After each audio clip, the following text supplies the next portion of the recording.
नमस्कार, जोहार। एक बार फिर हम अपने दर्शकों के लिए श्री राम बॉल बियरिंग्स की नई कहानी लेकर सामने आए हैं।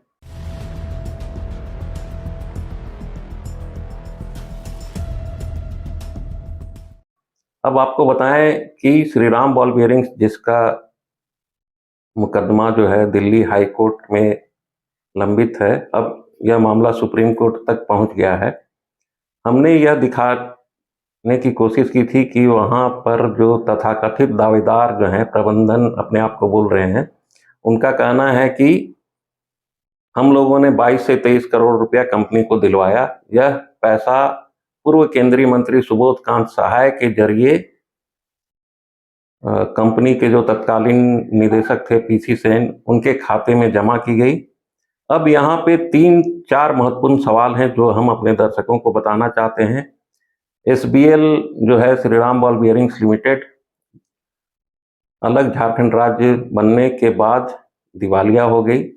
550 से अधिक कामगारों को न तो ग्रेच्युटी मिला है, न भविष्य निधि की राशि मिली है, और न ही उनका अभी तक कोई बकाया दिया गया है।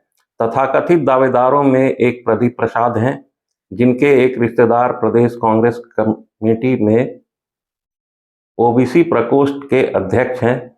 इनके जरिए ही प्रदीप प्रसाद पूर्व केंद्रीय मंत्री सुबोध कांत सहाय तक पहुंचे थे।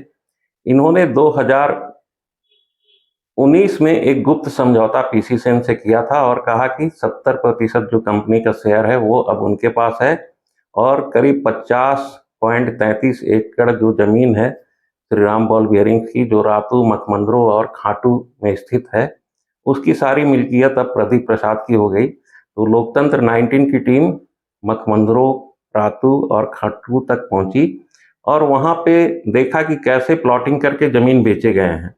कुछ जमीनों में पीवीसी सोलिंग भी कर दी गई है।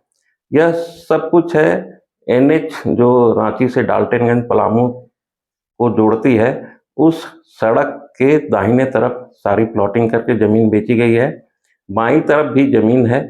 तो यह बहुत बड़ा इलाका है, जिसका हवाला जो है दिल्ली हाई कोर्ट, जो ऑफिशियल लिक्विडेटर हैं, उन तक दिया गया है। और प्रदीप प्रसाद ने कहा है कि समझौते के तहत डायमंड इंजीकॉन कंपनी लिमिटेड को श्री राम बॉल बियरिंग्स की जमीन बेची गई है, जो रातू मौजा में 15.55 एकड़ है। रातू मौजा में ही 12.46 एकड़ जमीन का अधिग्रहण करने की बातें कही गई है। इसके अलावा शेड्यूल बी में 19.21 एकड़ जमीन का जिक्र समझौते में किया गया, जो मकमंदरों में है। मकमंदरों में ही अधिकतर जमीन जो है प्रदीप प्रसाद ने बेची है। और इसी तरह शेड्यूल सी में मौजा खाटू की 3.11 एकड़ जमीन भी डायमंड इंजीकॉन को बेचा गया है। इस 3 मौजा को मिलाकर एसबीएल इंडस्ट्रीज की जो जमीन थी वो 50.33 एकड़ है, जिसका सारा ब्यौरा अदालत में दिया गया है। राजधानी रांची से 23 किलोमीटर दूरी पर मकमंदरो है और 19 किलोमीटर की दूरी पर रातू का जो इलाका है, जहां Shri Ram ball bearings limited की इकाई है जो बंद पड़ी है। अब यह बातें सामने आ रही है कि सुबोध कांत सहाय, जो तत्कालीन केंद्रीय मंत्री थे, यूपीए 2 की सरकार में खाद्य और प्रसंस्करण राज्य मंत्री का स्वतंत्र प्रभार था, वो कैसे प्रदीप प्रसाद से जुड़े।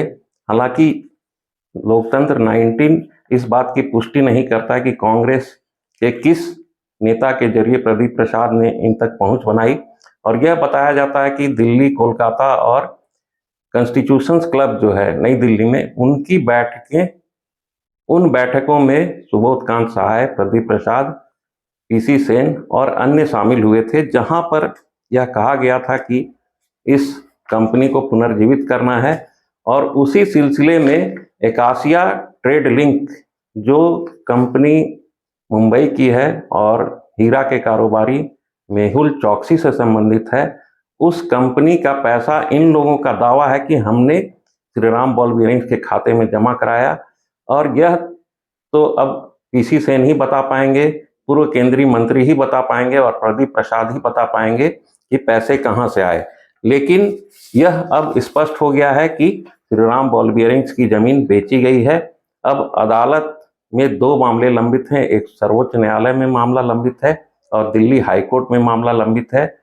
जो लिक्विडेटर हैं, ऑफिशियल आधिकारिक लिक्विडेटर, वो भी बोर्ड नहीं लगा रहे हैं ताकि जमीन की खरीद बिक्री को रोका जा सके। लोकतंत्र 19 ने इस सिलसिले में 2-3 खबरें दिखाई हैं। अब फिर से हम अपने दर्शकों को दिखा रहे हैं कि कैसे वहां जमीन बेची गई। जो प्रसिद्ध प्रदीप प्रसाद जो हैं, जो दावा करते हैं कि हमने जमीन नहीं बेचा, हमारे पास फुटेज है और उसमें स्पष्ट है कि जमीन बेची गई है।